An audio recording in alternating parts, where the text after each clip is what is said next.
Hi friends, உங்கள் ஸ்நேகிதியோட இந்த வீடியோவில் நம்ம பார்க்க போகிறது ஒரு சைட் டிஷ் ரெசிபி தான்.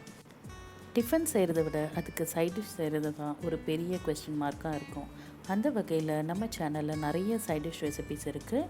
நீங்களும் அதை பார்த்து ட்ரை பண்ணுங்கள். அதோட லிங்க்ஸ் எல்லாம் டிஸ்கிரிப்ஷனில் கொடுக்குறேன், பார்த்துக்கோங்க.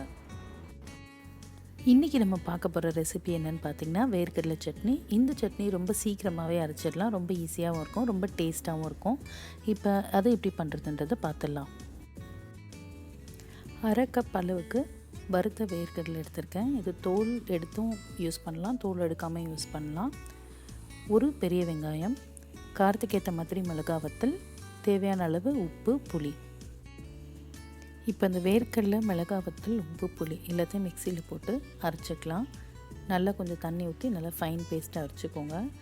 இந்த பாருங்கள், இந்த மாதிரி அரைச்சிக்கோங்க. இப்போ அதை ஒரு பவுலில் மாற்றிக்கலாம்.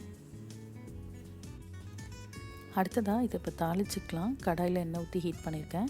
எண்ணெய் சூடானதும் கடுகு போடுறேன். கடுகு நல்லா வெடித்ததும் அடுத்ததாக அதில் உளுந்து பருப்பு சேர்த்துக்கிறேன். உளுத்தம்பருப்பு நல்லா செவந்து வந்ததும் அடுத்ததாக இதில் நறுக்கி வச்சுருக்க வெங்காயத்தை சேர்த்துக்கிறேன். இந்த வெங்காயம் வந்து நல்லா பொடியாக கட் பண்ணி வச்சுக்கோங்க. இந்த வெங்காயத்தை நல்லா வதக்கணும், அதாவது நல்லா ப்ரௌன் நிறம் மாறி நல்லா ரோஸ்ட் ஆகிற வரைக்கும் வதக்கிக்கணும். இந்த பாருங்கள், இந்த அளவுக்கு இது வதங்கணும். இது வதங்கினதும் இதை இப்போ நம்ம சட்னியில் போட்டு மிக்ஸ் பண்ணிக்கலாம். இந்த வெங்காயத்தை இப்படி வதக்கி இந்த சட்னியில் சேர்க்கும்போது இந்த சட்னி ரொம்ப டேஸ்ட்டாக இருக்கும்.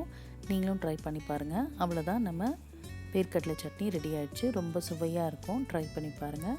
மேலும் பல சுவாரஸ்யமான ரெசிபிஸ் உங்களுக்காக காத்துட்ருக்கு. உங்கள் ஸ்நேகிதி சேனலை சப்ஸ்கிரைப் பண்ணுங்கள்.